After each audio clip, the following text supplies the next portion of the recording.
He's coming back, huh? Are they back? Oh, they're coming back now. Oh, look, there's Pat, Patricia, yay! And Jules is Robin, Earl, Bison. No, is he sick? Oh, oh, oh. Are you ready? No.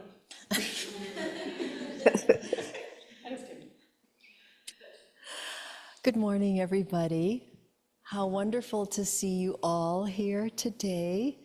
And we're going to hear a talk by our Shuso, or our head trainee for this Ango, Kelly Junmei Good. And she is a reverend now. She is a novitiate priest. She has been with us, a member, for at least 5 years or so, or 10. Oh my God. Time flies, oh my goodness.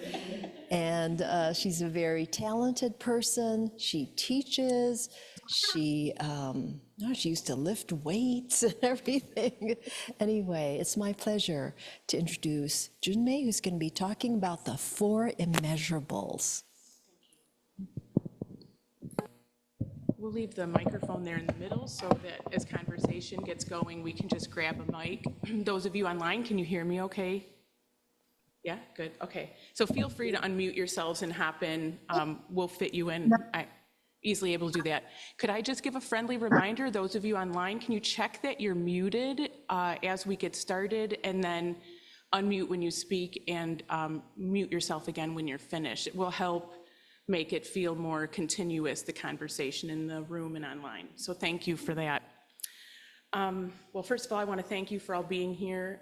I know that some of us could be at home watching the Bears, which is also equally important for some of us. So I'm going to try to rise to the occasion and make this worthy of a Bears pause. I hope they win. We're about 6 weeks into Ango, this practice period of deep practice. And before I get started talking about the 4 Immeasurables, I just wanted to pause and talk a little bit about that just for a minute. As head trainee, I've had just a beautiful vantage point to really experience what happens at our center during this time. I can feel the shift here with greater focus and commitment to practice. I do feel some creativity blossoming in how our members are choosing to show up and step outside their usual comfort zones of how they practice or what they're willing to do. And I so appreciate it. I know one another, I can feel it in our center, how we support one another and appreciate that too. So I know even though not all of us are participating in Ango, I think we could all benefit from maybe just taking a minute or two here, since this is the time period we're in, and discussing a little bit about what has Ango been like so far for us? What are we doing that really makes this that container for spiritual growth and support with one another? So there's a lot going on. Maybe we could talk about, some of us have been trying to come to service and trying on new service roles. I've seen a lot of faces that I don't normally see in and out of service the last couple weeks, and that's really been lovely. Is there anyone who feels the need to speak on that or talk about what that experience has been like, taking on service, being in service, taking on new roles? Over back here, okay. Go ahead. There's a mic here. We're gonna have to do just the hot potato with the mic this morning. I know it's kind of hard when you're like, okay, should I talk and also get the microphone? So thank you. Go ahead, Kathy. Can everyone hear me? This is Kathy. Hello? You can. Okay, great. I guess I'd just love to say, for me, I don't usually go to the services, really aside from the retreats I've done. And so this has been the first time that I've been coming in every week and just really enjoying the ritual and appreciating the container. I attended my first Gate of Sweet Nectar service last week, which was just beautiful. I really recommend it highly to, if you haven't experienced it, it's just a really lovely, lovely service. And yeah, I've just really been enjoying it. So, and I love, what I really loved about Ango so far, this is my first, is just how, we all have the container with whatever our practice is, but it just has made that container for me so much more expansive and larger. And so there's just so much going on at the center, it seems. It's hard to do everything, but I've loved this opportunity to really sample the aspects that I haven't been able to participate in before. Yeah, thank you, Kathy. Such a beautiful job on the Den Show this morning, learning to use our different, our different ritual and our different musical tools and all of that we do during service. It was lovely to have you participate in that way. I love having you there. Other thoughts on that one? What about our commitment to sit more? I know that I've talked to quite a few of us about the beginning of Ango and maybe just that extra 15 minutes in the evening, or maybe I can add a half hour here, or maybe I can do driving in the car without the radio on and really pay attention. What do we think about how the experience has been for, I keep wanting to pass my mic, I don't do that. I don't do that now. What do we think about adding meditation time during Ango? A little closer. Oh, okay, thank you. This is Ken. This is Daigu. It's been amazing in one way and more difficult than I thought in others, and yet still in others easier. So it runs the full gamut. I've really enjoyed adding a second practice time. But while I've been able to establish morning discipline, it's much harder in the evening because you're running late, you have other things going on, you're tired. It's one thing to say, I'm feeling tired, but I'm gonna sit in the morning anyway, to a whole different feeling of I'm tired at night, look at the day that I've had. But the part that for me has been, and I think we've talked about this, Shuso, is what I call the creation of time.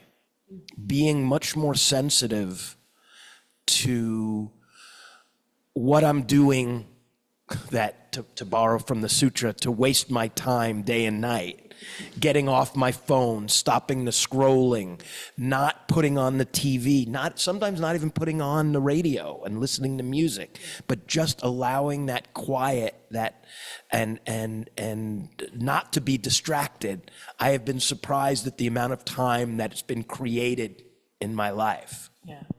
Yeah, I love that. Like, really during this Ango period, we're trying to say commitment is our compass. We're trying to reestablish or renew that idea that we're going to live by vow. And it's amazing when you really bump your practice up in your life, how things kind of settle away or shake away, and you do find that you can make time, or at least that's what I've been finding for myself, that as it becomes more of a priority, I am able to shift and move and get creative and make that time for it. So I know we have so many other things going on. Those of you online, please jump in. We've been doing Samu. How beautiful that we've been able to come together regularly in a way to help take care of this sacred space that is ours, this container for practice. Thank you to those of you. We've been having a nice variety of people show up for Samu. Has there been anything in particular moving about your, or noteworthy about your Samu practice? Because I know that is definitely new for us. It's not something that we do during regular time of year. Well, that's fair.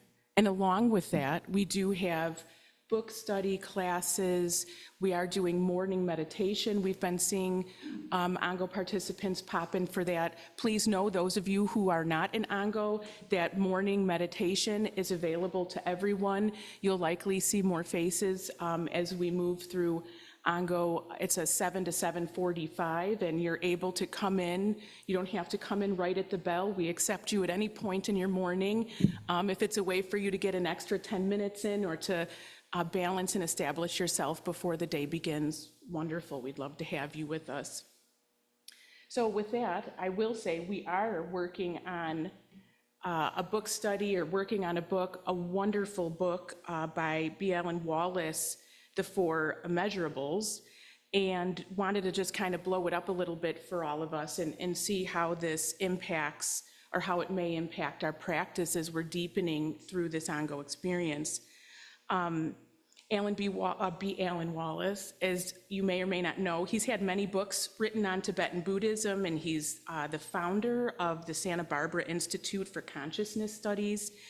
Although the Four Immeasurables are commonly discussed in other traditions, they deeply align with our Zen practice on compassion, mindfulness, interconnectedness. And my hope is that those of us who haven't looked at this book yet will find something helpful or useful in what we talk about here with the four. And those of you who have read some of it will find it a good overview or a reminder before we meet this Tuesday night at 7. So the four qualities I'd like to touch base on now and dig into are the official four immeasurables of loving kindness, or metta, compassion, karuna, empathetic joy, or mudita, and equanimity, or upekkha. I believe that's how you say it. Correct me if I'm wrong. So the cultivation of our sitting practice is how this book starts, and I think it's really beautiful. He does a great job, the author, of describing shamatha. It's not really something that I hear too often in our Zendo or talk about that much, but it's really just more of a detailed look at our meditation practice in a way to prepare our minds to make them serviceable.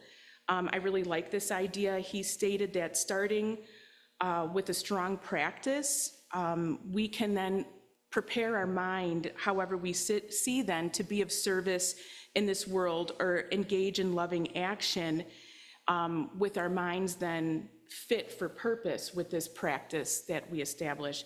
And I love how Julie said it in her talk, that we are our actions, right? So we are, through this shamatha practice that he talks about, preparing our state of mind or strengthening it so that we can use our mind to be of service in the world in ways that we find clarifying and see fit if an action is appropriate.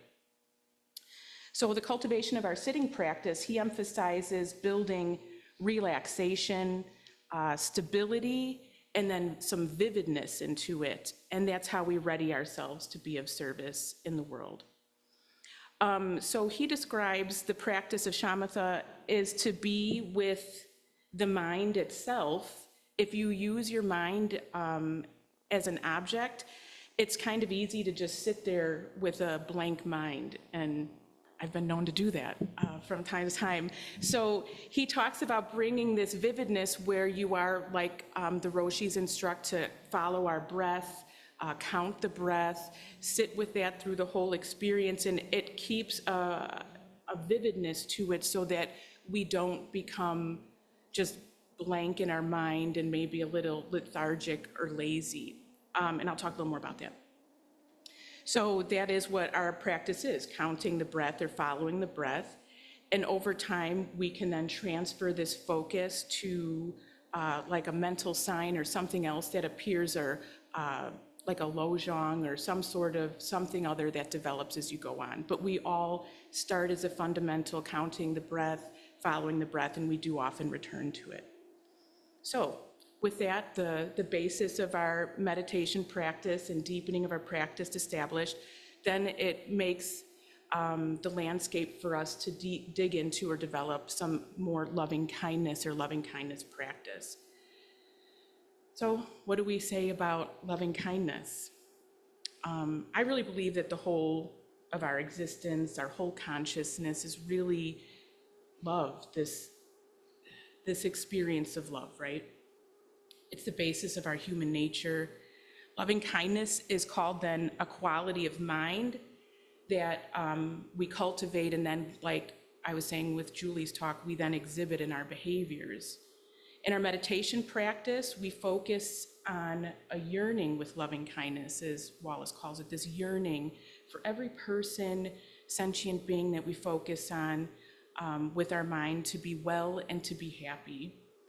So that includes animals, non-sentient beings, ourselves, the whole world. And like Kathy's saying, in our Ango practice, I can feel that expansion as we go deeper and deeper. Hopefully our range of our loving kindness can expand with practice. The Buddha declared in this, we talk about in the book that the Buddha declared, whoever loves themselves will never harm another. And I think that's really beautiful. It ties into Carlene's talk pretty recently about that self-compassion and how important it really is. When you think about it, whoever really loves themselves will never harm another. That feels very powerful to me, that we have some sense of ability then to do no harm, or have that quality of practice that we can foster to live in that way. It can often get lost in our current day under layers of like low self-esteem or guilt or contempt, or a whole slew of negative emotions can cause us to lose sight of this loving kindness. But even in this struggle, the Buddha said that every being wishes to be free from suffering and to be happy. So if that's the case, then maybe we ask ourselves, now, instead of how do we be happier, or what do I do to make myself happy or make others happy, maybe not to increase happiness, but what can we do to stop? What can I do to stop doing whatever it is that obscures my own happiness or the happiness of others? Maybe it's not a new fancy technique we need to learn, or some awesome technology or insight into how we function, but how can I uncover that loving kindness that is in me, in everyone I look at? How do I uncover that and bring about that which is already latent in there in me? I think that's a really big ask, but I'm throwing it out there. Still working on it, but we'll throw it out there for conversation. So loving kindness can be cultivated during meditation, and I know we've talked about that in several different talks and in classes and whatnot. And although this is a main way we practice, I find that loving kindness, the more I thought about this, can often be displayed in my life through the act of patience. Yeah, I think that's really true. Okay, so let me talk about that a little bit. Being a parent gives me lots of opportunities for this. Right, for sure. Oh, I just noticed my mic is on red. Yeah, I did record, but maybe we have to do the box battery switcheroo. Can you still hear me online okay? Oh, sorry, Roshi. Okay. So for starters, being a parent gives a lot of opportunities to be patient. And the more I try practicing or considering, hey, could I use some patience here? Could this be useful? The more I see how actually skillful it can be. And then I looked into it, and the Tibetan Buddhists talk about this and break patience down into 3 types. And I was like, okay, that's interesting. And I thought it was worth mentioning, because sometimes when I have a clearer slice, it makes it a little easier for me to practice. So being willing at times to take on adversity or a more intensive project, that could be considered a type of patience. Instead of saying like, oh, that's gonna be uncomfortable, like Samu, I gotta get there, I gotta clean all the things, I get tired, and just kind of ghost it, you just ghost away from it. Sometimes instead, you could bring a patience to the situation, like, okay, am I gonna have that 10th conversation with my child about the same topic, like maybe it's time to let it go, or I could have some patience and say, this is gonna be uncomfortable, and I think it's important, I'm gonna go ahead and do that.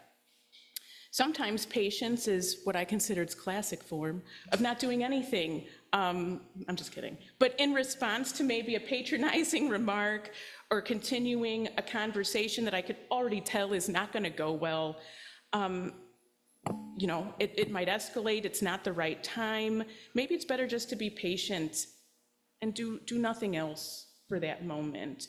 You know, we kind of tie that into the idea of like bearing witness too. But when it's your own turmoil or maybe your own unclarity, sometimes that patience is really a gift of loving kindness to yourself and to all the people you would have engaged without it.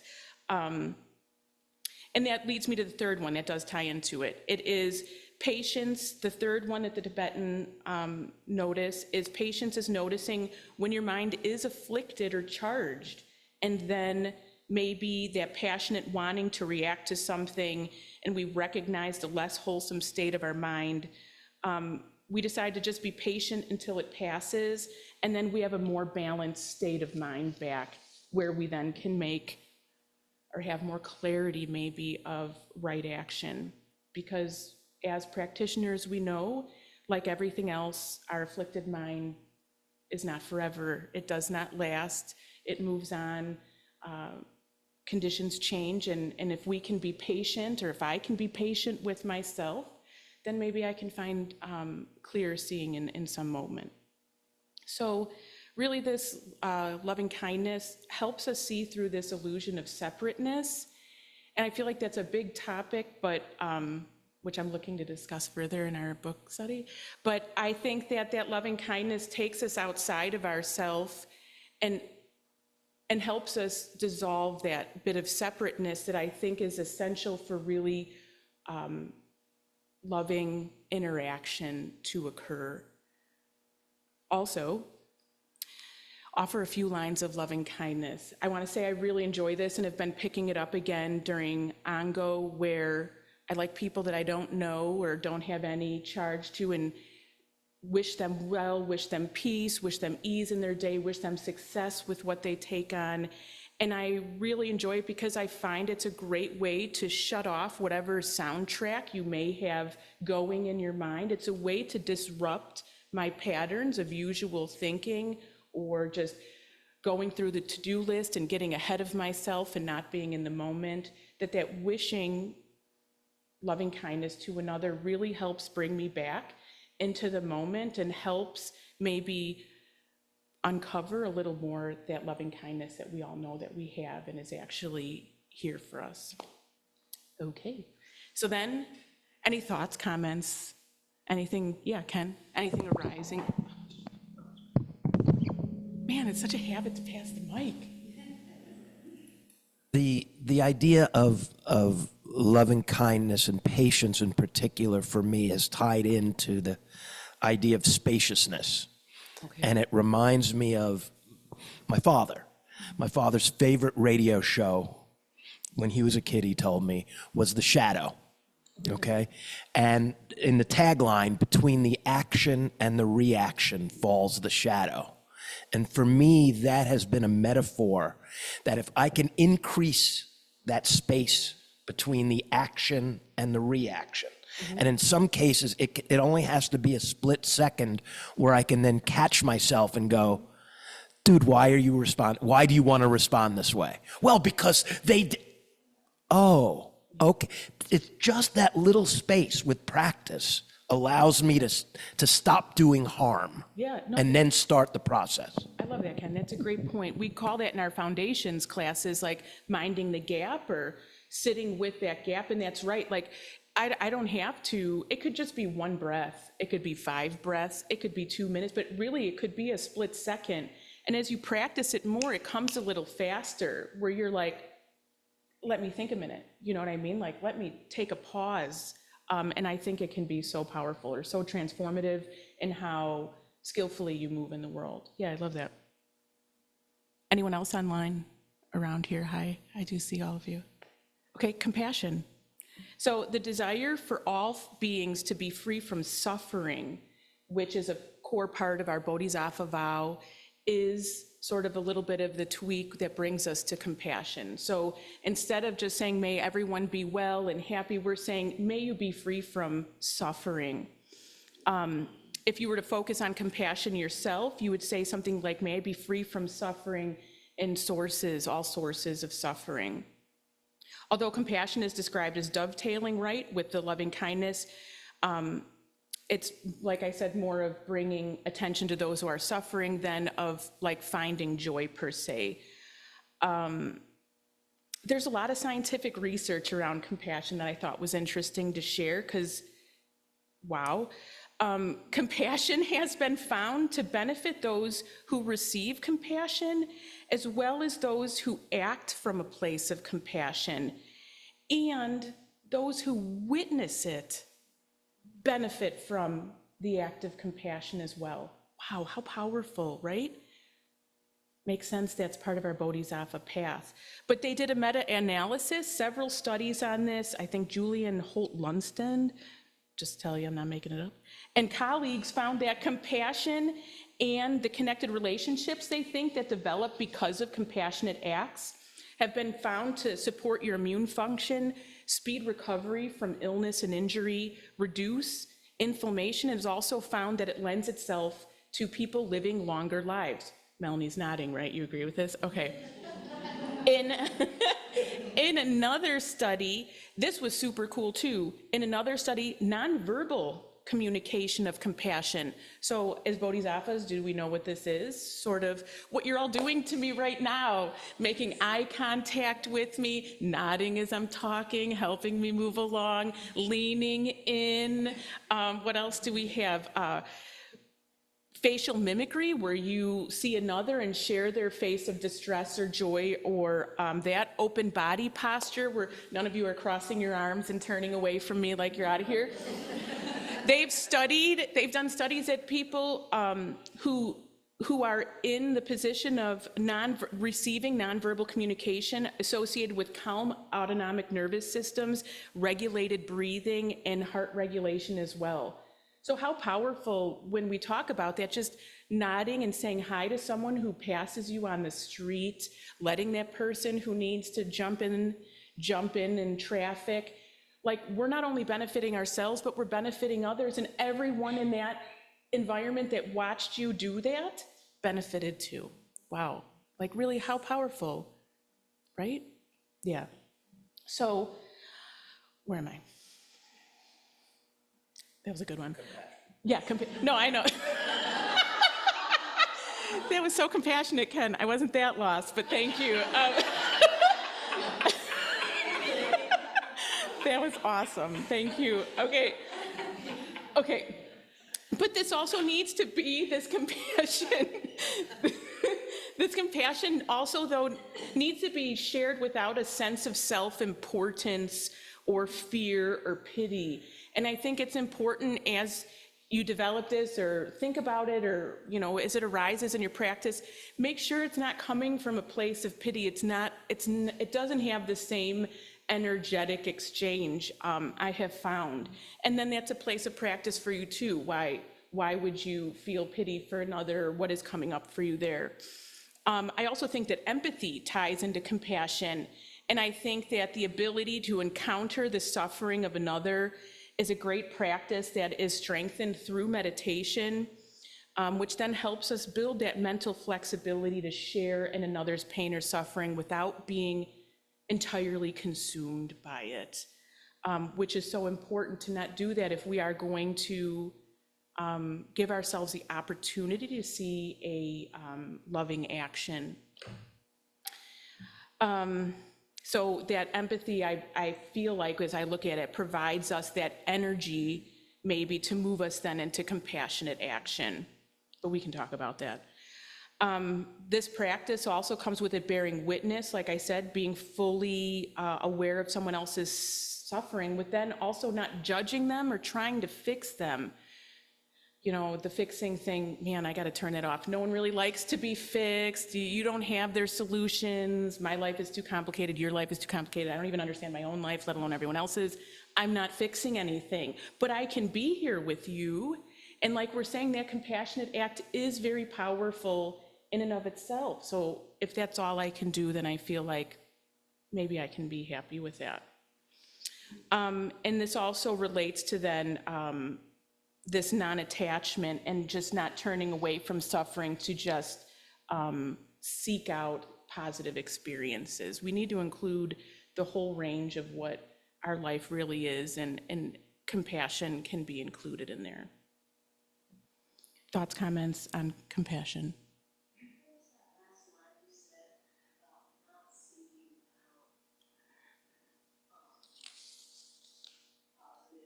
Yeah, not just seeking. So in compassion, I think there can be, when you see someone else's pain or suffering, you can choose to turn away. So it's not just looking for joyfulness all the time or positive, happy experiences. It's like staying with it, that all of this is part of our human experience. And if we're able to strengthen this through meditation, we can be with what comes in front of us as it happens in our lives. Yeah, bearing witness, thank you. Well said. Okay, then the third one, we're almost there. Empathetic joy, mudita, empathetic joy. So empathetic joy is a capacity to feel genuine joy in the happiness and success of others, which counteracts those more negative feelings of maybe jealousy or envy from bubbling up. I think we're kind of familiar with this, but rejoicing in the success of others helps dissolve the ego's comparison, the ego's tendency towards comparison and competition. So it's really a lovely practice to help you step outside or shrink your ego a little smaller, maybe, moves us away from our tendency towards comparison and competition. It's really moving towards seeing outside of ourselves, which is really what is here. I feel like life is not a pie. Have you heard this before? Life is not a pie. There's enough love and happiness and joy and care in this world for everyone to have their moments. They're not a fixed amount of joyous occasions or joyous things that happen in the world. And what an honor to be able to be there and be a part of someone else's joyful experience. I think it's another beautiful way that the Buddha in me can see the Buddha in you. And maybe it's true for all of you, but I think it's true for me. I've never yet celebrated or shared another person's joy, which then I later regretted I did that, right? You know, if you're not convinced that you can do it without envy or without jealousy, think about it. Did you ever oh, I wish I wouldn't have done that? No. No, I don't think you do. So with that one, I don't really know what more to say about that, but I love Mary Oliver. She's an American poet, and I have just it's a beautiful poem that I think fits into this. Ken, you can tell me if I'm wrong. Okay, Compassion. It's called Don't Hesitate by Mary Oliver. If you suddenly and unexpectedly feel joy, don't hesitate. Give in to it. There are plenty of lives and whole towns destroyed or about to be. We are not wise and not very often kind, and much can never be redeemed. Still, life has some possibility left. Perhaps this is the way of fighting back, that sometimes something happens better than all the riches or power in the world. It could be anything, but very likely you notice it in the instant when love begins. Anyways, that's often the case. Anyways, whatever it is, don't be afraid of its plenty. Joy is not made to be a crumb. Right? So maybe that's part, we can expand on that. It doesn't have to be a crumb. I love that. Joy is not made to be a crumb, not just a second of your day. Okay, here we go. Equanimity. Upekkha, I believe, is how we say it. No one's correcting me, so I think I'm right. Okay. So equanimity then is the ability to maintain calm, even-mindedness, and balance in the face of life's highs and lows. It's a non-reactivity, but it's also that developing of that deeper inner peace. This equanimity is deeply aligned with Zazen and mindfulness. It's why we practice it. It's where we practice our non-attachments to thoughts and emotions and observe them without clinging or aversion. It's how to remain centered, I guess, is how we talk about it in that hub during both joyful and difficult circumstances.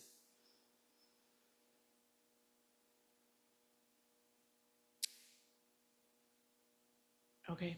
Equanimity to me is the pausing and recognizing, and we kind of talked about this a little bit. Even if it's kind of heady or intellectual to do this, to start, if I'm becoming aware that I'm having the thought that someone's being selfish or aggressive or hostile or jealous, competitive, whatever, I can pause and remember that they have Buddha nature just like we all do, and they also then wish to be free from suffering and to be happy. I can then, and this is, I think, the important piece of the practice of equanimity that I found really lovely, is that we can think about all the conditions that arise and brought this person to the place where this is happening. And had I lived under those same conditions, that could likely be me too.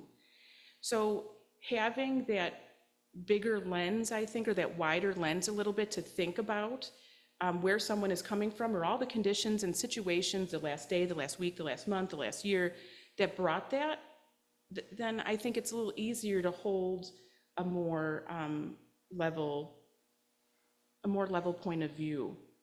I love that we do that when we do oryoki, when we do our meal prayers, our meal gatha. We also think about all the causes and conditions and everything that arose that brought this food to our table. It just makes a different eating experience for me, I have to say, to take the time to really think of that, even for just 20 seconds, brings a sort of sacredness or some sort of beauty to our experience that may not be there otherwise, even if the person in front of you is being hostile. Like, there still can be that true nature here with us, even in the midst of that. So sometimes equanimity practice is seen as like a field that just needs to be hoed and leveled out and raked and watered on all its sides. It's sifting out attachments on one side and repulsions on another, so that all this selfless action can grow and mature and be actualized. So what else I got? That's it. So thank you for actively listening and participating in this morning's topic. I do want to say that Wallace does end his book talking about how the Buddha said that now think about this for a minute. He said the Buddha said, I didn't hear him say it, but he said the Buddha said that half of one's spiritual practice consists of choosing one's companions. Right? So this idea, for better or worse, is that we can be influenced by others' ideas, beliefs, lifestyles, norms, expectations, or judgments. But with that said, I want to say that's why I'm here. I'm so grateful to practice with all of you. You are like my chosen spiritual family. I'm here because in this space, we grow together, we make mistakes together, we see things anew together, and I think it's really beautiful that the Sangha exists. I appreciate being able to study under the Roshis. I appreciate being able to practice with all of you in this way. So if any of you feel like, hey, that looked pretty easy, I think I could do a Dharma talk, feel free to reach out to me, because all of you have such a beautiful perspective on the Dharma, and that we would all benefit from seeing the way you see the Dharma through your eyes. So if you're so inspired, please reach out to me and share. I would love for all of you to have this opportunity. We only grow together and learn from one another. So with that, I'll open the floor to any corrections, comments, reflections, questions. We have just a few minutes here, maybe 15 minutes or so. I haven't heard from anyone online. How's it going? Oh, okay, we'll start with Gary, but I can't pass you my mic. Okay, we're passing the mic to Gary.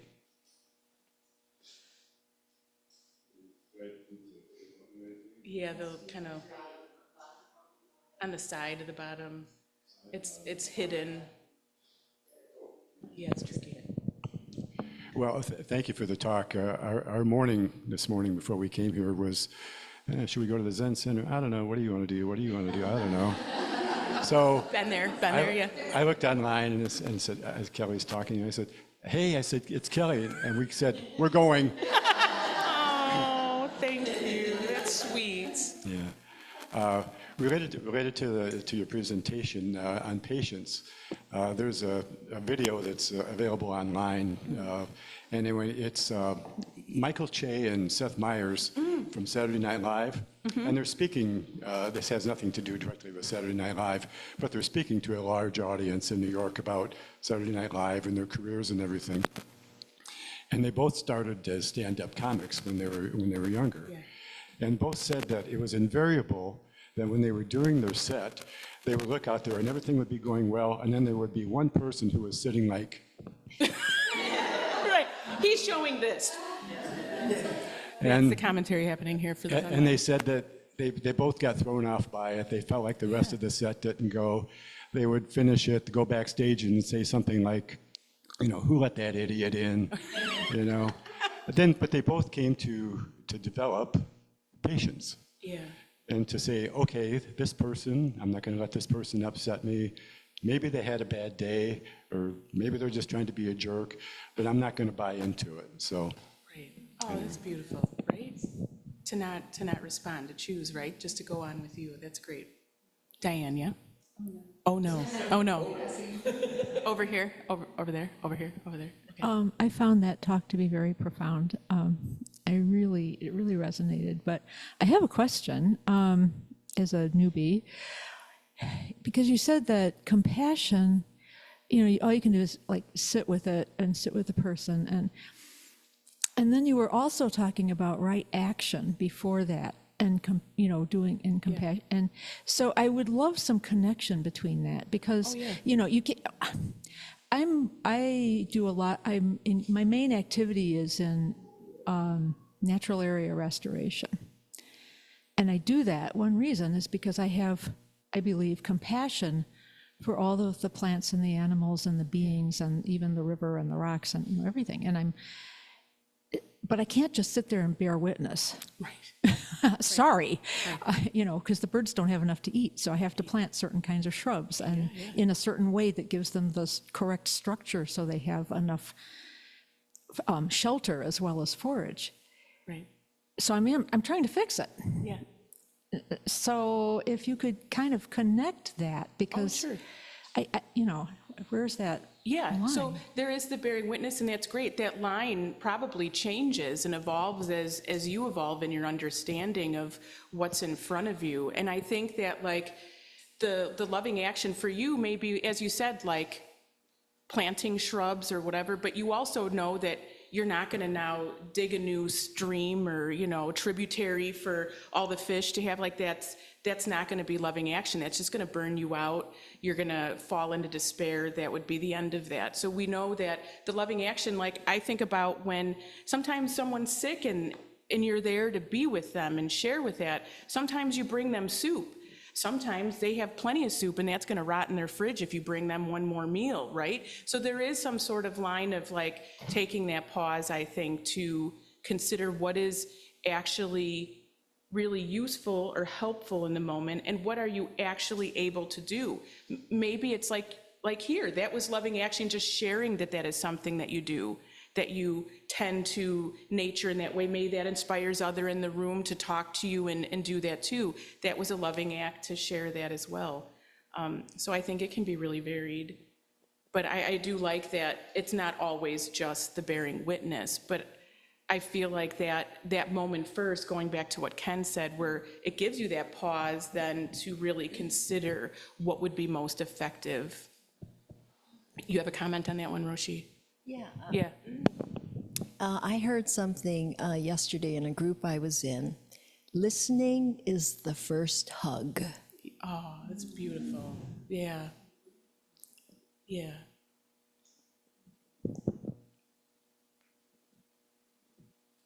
Over here, Miyakatsu.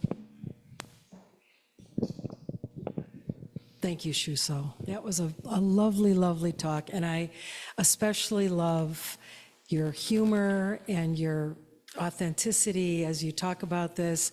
I love what you said about we will never regret a wholesome action. Right.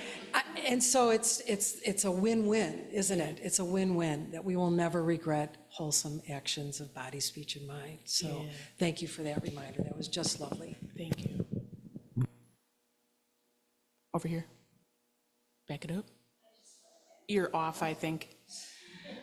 Mic issue here. Hold on. All right. I just want to echo that. Thank you for a wonderful talk, Shuso. We all need to be reminded on these 4 immeasurables that are just so helpful in our lives. Thank you. Thank you. How are my Zoomers doing? Anyone out there? Thought, comment, question, correction, suggestion? Yeah. I like seeing how many I can think of. I think that's all of them. But it's good to see you all online either way. Any other? Over here, Martina.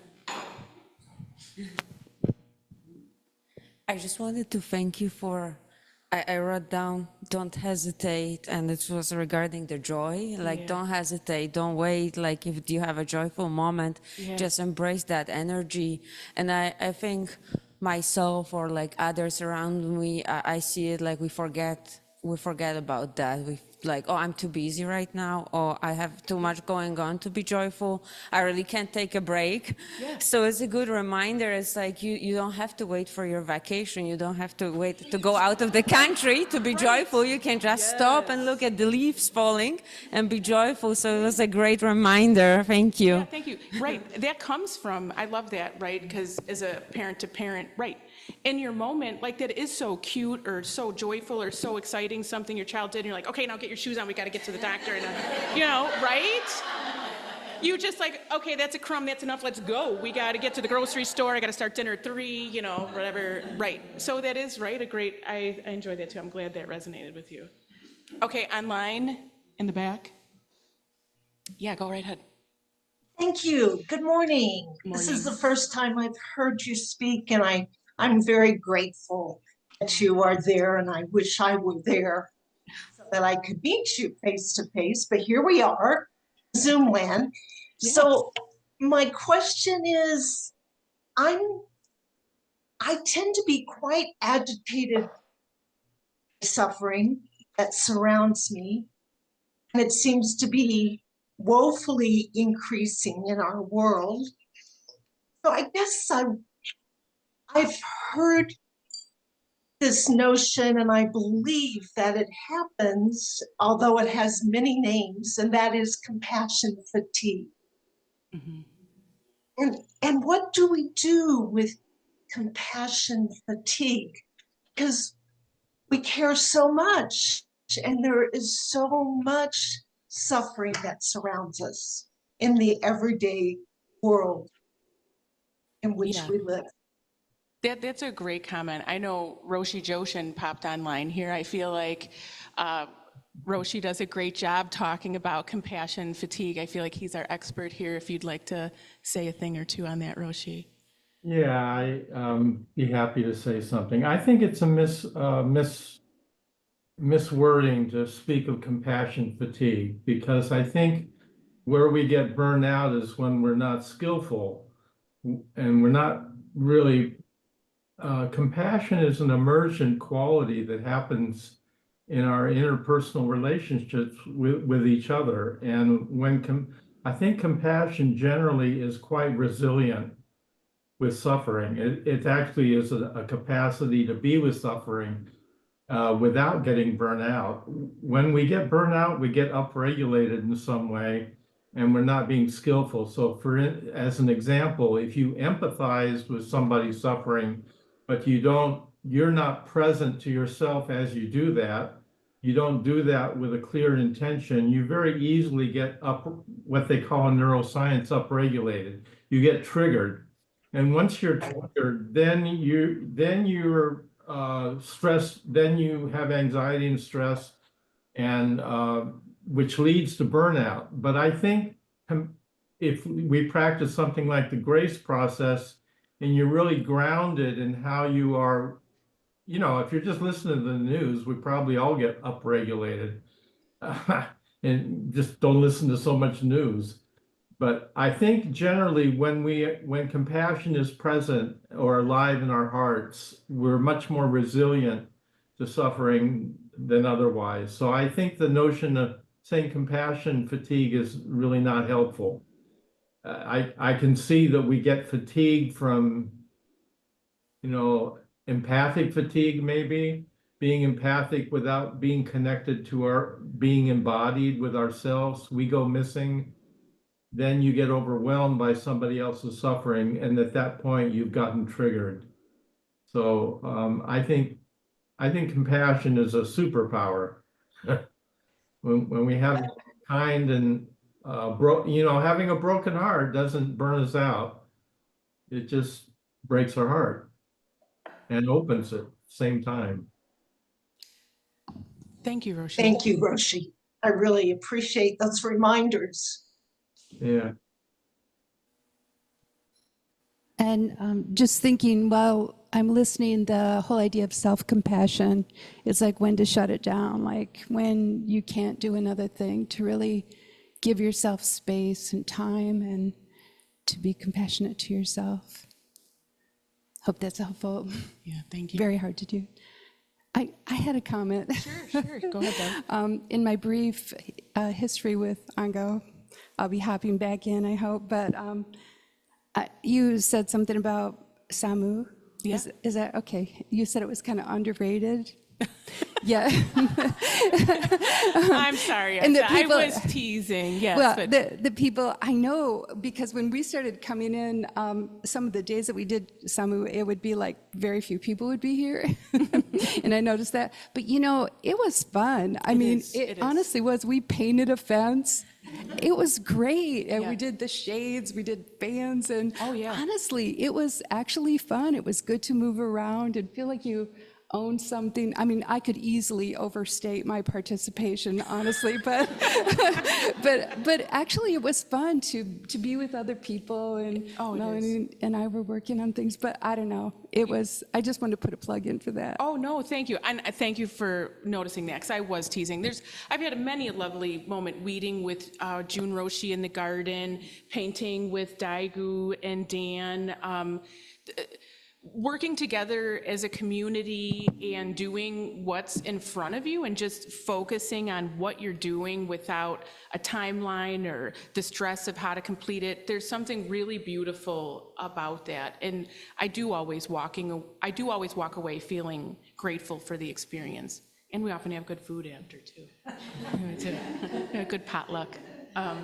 So this Friday at 10, anyone, and every Friday after. We are getting close to time, but we have a few more minutes. Any last thoughts, comments, suggestions before we see how the Bears are doing? Oh, here we go, over here. Melanie, yeah. I'll just add to Samu. Yeah, I agree with you. I think I enjoyed it way more. And I don't know if pride is good or bad, but there is a little bit of pride. Like look how nice the floor looks today. Because I came in and Look how nice the vacuumed floor yesterday. looks, yeah. So there is that, and just keeping your Sangha like clean and healthy. And so I appreciate Samu. And I think it also helped me reflect on my own house and how I can clean out my own house too and take the time to do it in a mindful way. Thank you for that. Yeah, Roshi, Joshin. I want to say hi to Patricia, and it's lovely to have you with us. I'm sorry you can't join us. And I think another thing that's really helpful that a lot of us feel now is how important it is to have community in the times that are dark and where we're often given to despair and, just feeling hopeless. And there's something very nurturing about having community. And even though you're not here, we all love you, and you're part of our community too. For sure.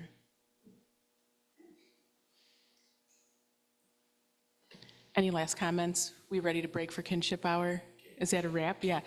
Karen was kind enough to bring snacks today, so those of you who are in person, please join us for some delicious baked goods and snacks. Those of you online, thank you for being here. Please enjoy your Sunday. Thank you. Love you all. Have a great Sunday. Thank you. Thank you for a great talk. Thank you, Robin. Thank you.